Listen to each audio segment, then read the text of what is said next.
Bonjour, ça va? Je suppose que vous êtes en train de vous demander comment est fabriqué Silestone. Je suis ici pour vous l'expliquer.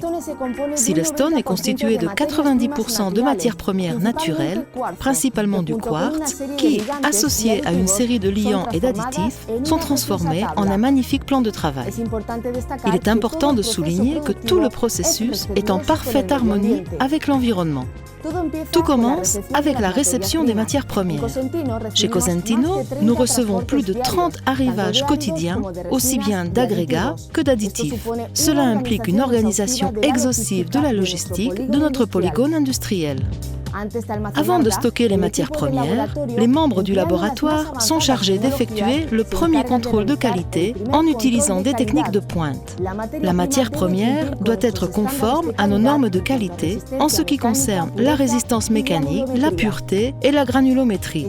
Cette phase du processus est essentielle pour obtenir un produit final d'une excellente qualité. Après l'approbation du laboratoire, les agrégats reçus dans des camions-citernes sont stockés dans des silos par l'intermédiaire d'un système hermétique et exempt d'impuretés. Les agrégats reçus en sac sont déchargés dans des trémies en effectuant un parcours par l'intermédiaire de convoyeurs qui permettent d'optimiser le matériau utilisé. La résine, qui est le produit liant, est stockée dans des réservoirs spéciaux en acier inoxydable. Le matériau est déjà prêt à être transformé en Silestone. Sur le tableau de commande, nous introduisons la formule de la couleur de Silestone que nous allons fabriquer et l'extraction de matériaux débute automatiquement dans les silos. Les agrégats, la résine et la protection antibactérie sont transportés vers les malaxeurs où tous les matériaux qui composent la masse sont homogénéisés. À l'aide d'un système de convoyeurs, la masse est transportée vers la presse en passant par le distributeur qui lui donnera la forme d'un plan de travail. Il y a en outre un contrôle permanent des poids afin d'obtenir une répartition homogène du mélange. Nous arrivons à la presse, qui est le principal fondement de la consistance finale du produit que nous connaissons. Au moyen d'un système d'aspiration à vide très sophistiqué et de vibrations simultanées, nous arrivons à extraire tout l'air de l'intérieur de la masse et à obtenir le compactage recherché. Nous sommes sur le point d'obtenir du Silestone.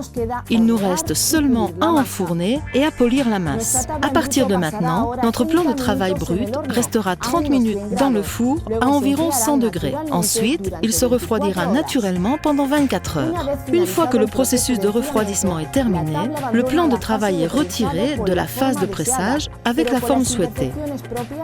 Ensuite, un processus de calibrage est nécessaire afin d'obtenir les épaisseurs standards et ultérieurement arriver au brillant exigé par le client grâce à la phase de polissage.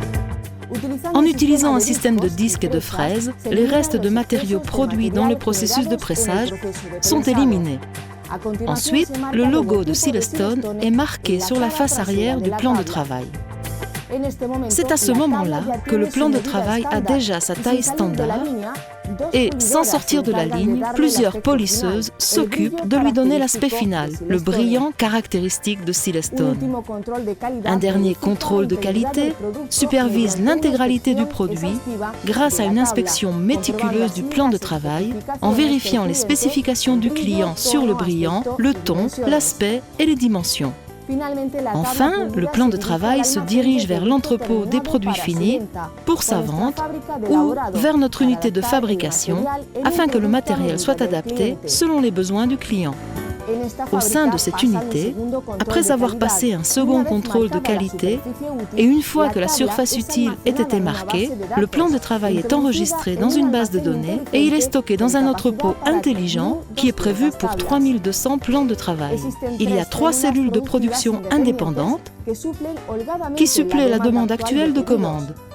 Chacune de ces cellules dispose de suffisamment de machines pour compléter de façon optimale les commandes des clients. Après être passé par le contrôle de qualité et l'expédition, nous procédons à l'emballage du produit fini. À chaque instant, nous travaillons en suivant le règlement des risques du travail, en employant des systèmes de protection et de surveillance de la santé, une cause pour laquelle nous sommes totalement impliqués.